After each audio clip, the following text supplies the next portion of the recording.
Today's episode of Gluesville, Jerry's going to talk about when he was a bouncer. It's on you, Jerry. Well, I was a bouncer in many different places. There was one place that I worked at.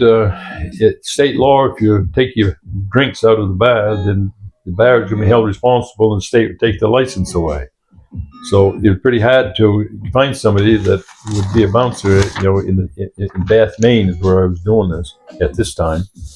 So one night, a friend of mine that I thought was a friend of mine was really giving me a lot of trouble. And so it turns around that him and I got into it. Well, when I got done with him, he had a bunch of broken ribs. I tried to break his back, but all I could do was break his ribs. He was a very good fighter. The week before I mauled him, he had put 6 cops into the hospital. And so, What? Yeah, he had beat up 6 cops. He was a New England champion heavyweight wrestler. Oh, okay. So he was known for just being a brawler. Oh, he knew how to fight. So he'd get drunk and just... Well, he'd been drinking. He'd been belligerent, okay. But there's more to the story. Okay. But what happened is that he tried to strangle me, and I just took my hands up over it, and I gave him 2 like judo chops down on top of his collarbones and drove him right to the floor. Well, I picked up a chair ready to smash him on top of the head with it. And this was my off night because I worked in this bar as a bouncer. And so anyhow, his girlfriend jumped in between us, and I said, well, you'd better take care of him. I says, he's going to go to the hospital or you're going to go to the morgue. So he kept being wanting to fight, So I finally got up. Okay, you want to die? Let's go. So we walked through this big wide door, and he jumps back, and I turn around and giving him straight jabs, and he moving his head from side to side. So I finally just grabbed his shirt, and me being probably 100 pounds heavier than he was, I just went pulling myself backwards and turning my body, and I slammed him into a brick wall, and then I pulled him again, and I slammed him into another brick wall, and then I slammed him into another brick wall, and then I dropped him onto the floor. And I grabbed his legs and I pulled him up over and I jumped on his ass. And he had a lot of fight in him. He's supposed to be a wrestler. So I positioned him a second time, and I jumped on him again. 360 pounds, and jumped in the air, come down on his ass and sticking up in the air.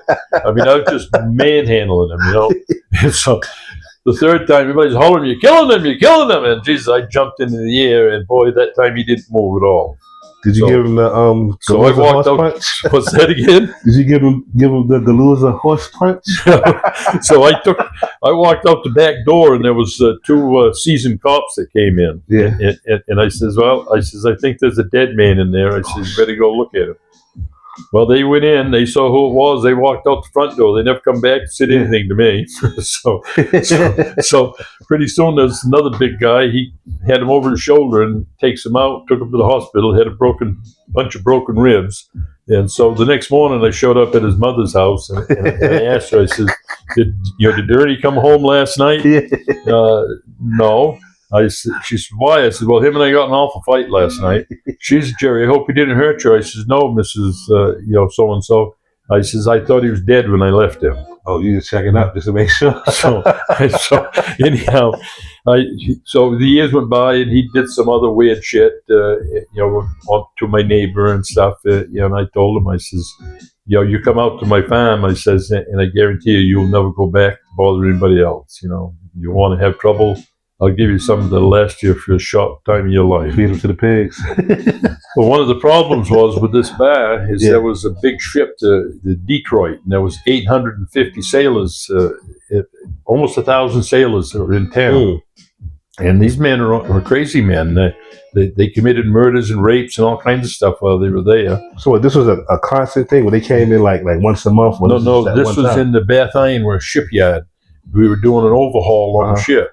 And so these guys, they were throwing taking parts off the ship, and throwing them overboard. They had these pumps that cost like $50,000. Now we're talking years ago. Right. These big hydraulic pumps. They were pouring epoxy cement into them.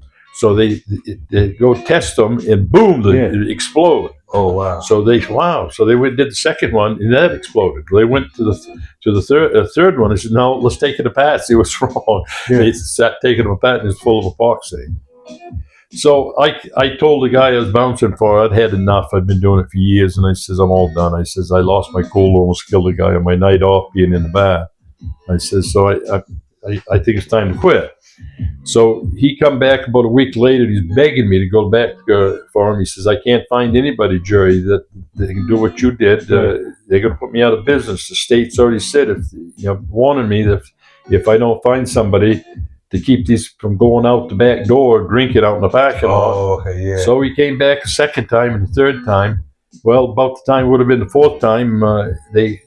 This guy, his attitude, what caused all of this, the one man that I'd mauled like a grizzly bear, he lost his license, lost his business. He went bankrupt because he couldn't find anybody to do the job that I was doing. Damn. So I felt bad about it, but I just had enough, and I, almost killed a guy. Yeah, you could have went to jail for a long time for that. Yeah. So I got out of that business. The most I worked at this big bar in a different town. There was lumberjacks, truck drivers, fishermen, commercial fishermen.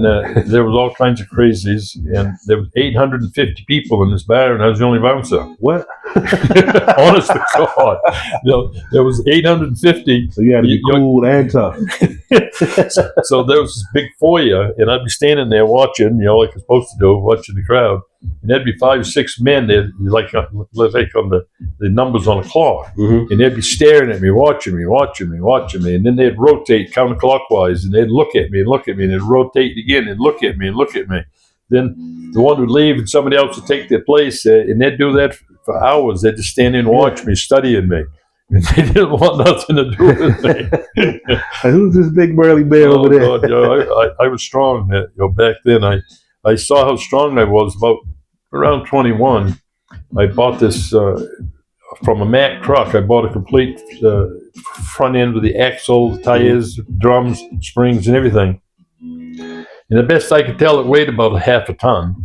And it was down over an embankment, and I was trying to get that thing up over it. I didn't bring no chains. I had a truck, and I wanted to get it be done. So I tried to roll it up the hill, and the wheels kept flopping back from one side to the other. So I finally turned it around and upended it. And I upended it and had to go about 20 feet up over 45-degree angle. And I got it up there, and boy, and I'm psyched big time. So I got one end, picked it up, and I put it on the back of the logging truck. Then I reached down and I grabbed that other big 1120 tire, and I just sat muscling that sucker, and I pushed it up onto the truck. And I got up to, and yanked it to the headboard. And I jumped down, jumped into the cab, and I was shaking all over and sweating. I'd called on adrenaline. And the best I could figure, it weighed somewhere around 1,000 pounds. Wow. So, I wouldn't even attempt to do it today. Oh, no.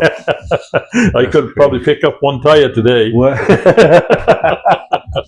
All right.